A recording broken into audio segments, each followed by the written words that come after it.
Typically, end users are slower to adjust to changing markets than investors are. That's why you see, for instance, when we went down the waterfront communities, both in C8, C1, that's why you saw that the selling price was better. In today's video, I'm gonna go through the major communities and neighborhoods downtown and go through the prices and the market trends in terms of condominiums in those areas. Let's get to it.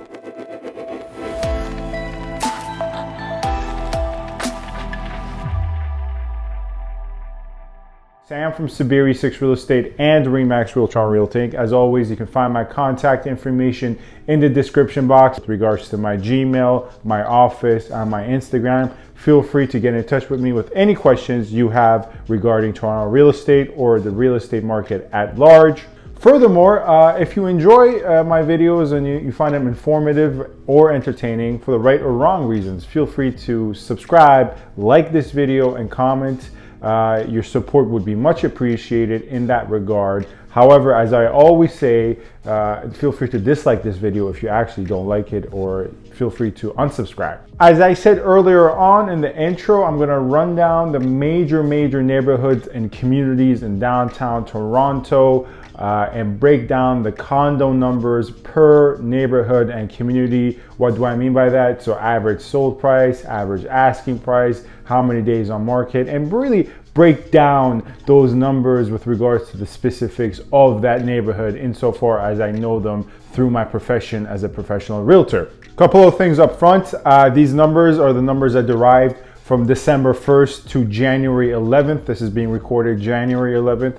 So these are the freshest numbers with that time span. Secondly, we're talking about condo apartments only. So we're not accounting for condo townhomes in this video. Third and lastly, when I go through days on market and when I go through average asking price, I'm only accounting for the properties that actually ended up selling, right? So once again, we're going through average price per area and other details, but we're only looking at properties, whether it be 50 in a neighborhood or 200 in some cases, properties that actually ended up selling. We're not looking at terminated listings or suspended listings, only sold listings, and sold conditional obviously is not accounted for either. Anyways, with all that out of the way, let's get to the list, shall we? One area that's fared relatively well in this down condo market is the waterfront communities, as you can see on the map. This is based on 250 transactions, by far the most of any area in this list and in this video.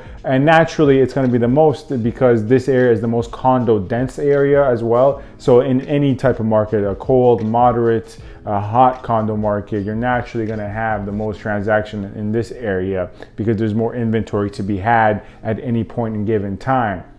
Based on 250 transactions, the average price was $601,000 and the average asking price was $614,000.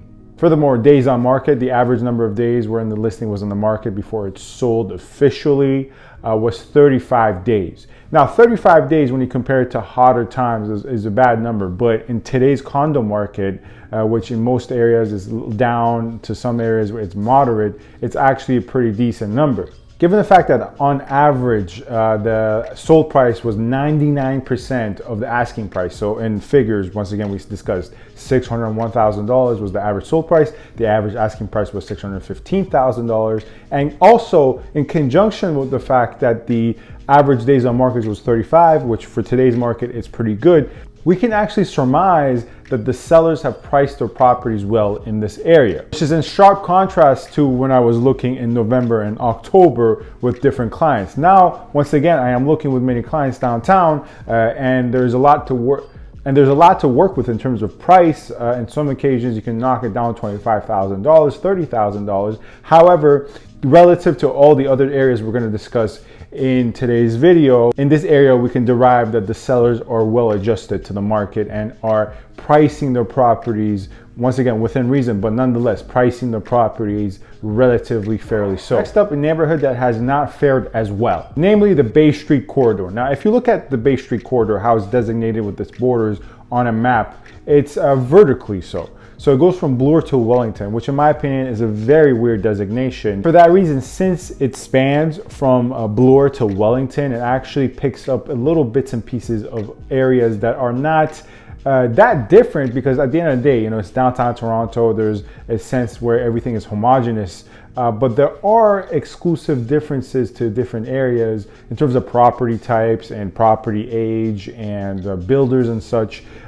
So given the fact that the Bay Street corridor, when you look at a map, it spans a vertical from Bloor to Wellington, these numbers are sometimes a bit weird. Nonetheless, it did not fare well because once we look at the average sold price, which is $703,000, which is higher than, for instance, the waterfront communities, but relative to the average asking price, which was $726,000, we see that in percentage points, it's only 97% on average of the asking price. This is based on 95 transactions. Now, it's not as much as the previous entry on the list, which was 250, but one has to understand, although it's 95 is still quite a bit relative to how many condo units are in that area anyways. The average days on market are worse as well, 45 days, so a whole entire 10 days more than the previous entry on the list. So in sharp contrast, we can derive from this that those sellers are not well adjusted to the market and are still holding on to unreasonable expectations for their units. Next up, Trinity Bellwoods. We saw an average price of $833,000 relative to the average asking of $860,000.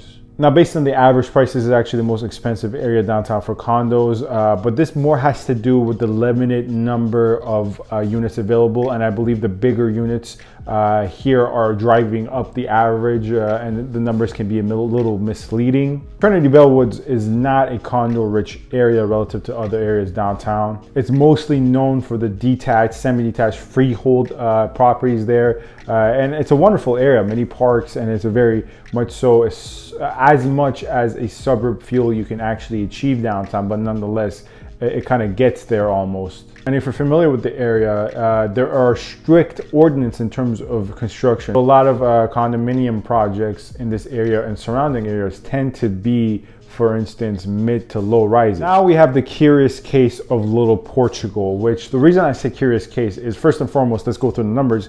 Average price, $581. Average asking price was $600,000. So in terms of average asking price, or rather average sold price, it's the lowest on the list. Now the reason it's a curious case is because this area is notorious, Little Portugal is notorious for having two buildings, in my opinion, that are disasters in nature, both in terms of the building management company and the condominium corporation. And per square foot, actually, these buildings have very cheap units. And sometimes you look at it, you're like, well, why is this per square foot so much cheaper than a very comparable unit in a different neighborhood? Well, because the building is a disaster. The condominium corporation does not have the proper resort fund. They're facing pending lawsuits. The management company is horrible. So I suspect that it's truly those units that are driving the average down. And although there aren't a lot of transactions occurring here in this area relative to the Waterfront communities or the Bay Street corridor, it was still more than Trinity Bellwoods, for instance. Next up is the Waterfront community C8. Now the first Waterfront communities, that neighborhood was part of C1, more central,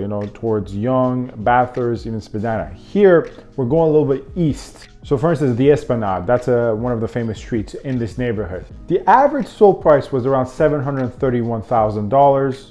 And the average asking price here was $753,000. Once again, when you break it down to percentage points, it's 97% of asking price on average. Although this area is not as condo dense as the Waterfront communities, more closer to C1, obviously the first entry on this list. The number of transactions we're discussing here is 75, relative to the number of condos is still low.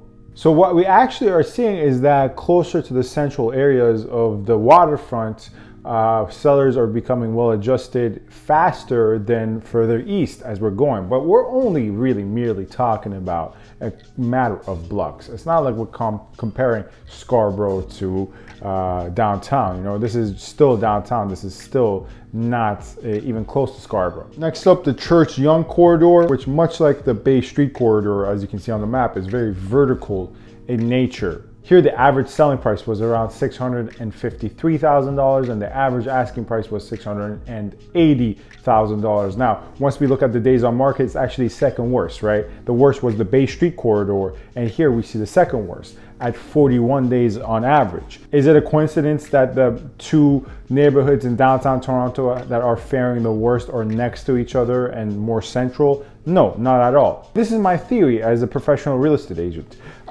You see, the waterfront communities, a lot of the owners are investors. Not to say that in these two, Bay Street corridor and Church Yonge corridor, there are plenty of investors. I mean, you're talking about downtown condo market. At the end of the day, something like 60% are investors. However, you do have more end users in Bay Street corridor and Church Yonge corridor. Typically, end users are slower to adjust to changing markets than investors are. That's why you see, for instance, when we went down the waterfront communities, both in C8, C1, that's why you saw that the selling price was better compared to the average asking price, and days on market were lower, because investors on average, once again, generally speaking, better equipped / financially motivated in today's struggling market to compromise and change with the market trends. However, end users, but once again, obviously, generally speaking, are less likely to change with the market trends and compromise. I just want to stress that this is general, right? You can't find exceptions to all of this. Next up, we have Moss Park,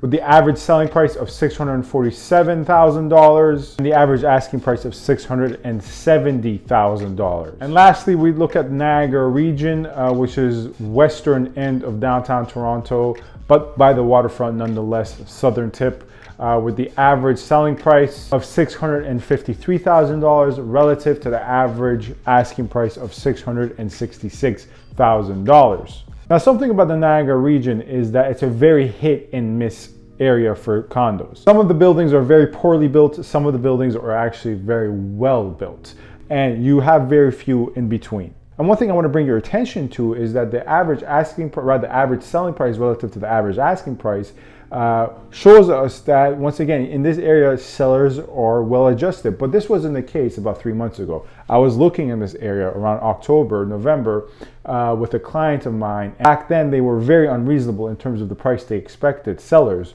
and they were not, clued in on the market whatsoever. And now, past December, they've actually come to be well adjusted to the market. And days on market is low as well. It's an average of 30 days on market per listing. Anyways, that's Sam from SaberiSixRealEstate and Remax Realtron Realty Inc. Let me know if you have any further questions in the comments or via email. You can find my contact information in the description box. Feel free to get in touch. Lastly, feel free to subscribe, comment, like, and all that jazz if you want to. If you don't. And stay safe. Thank you very much.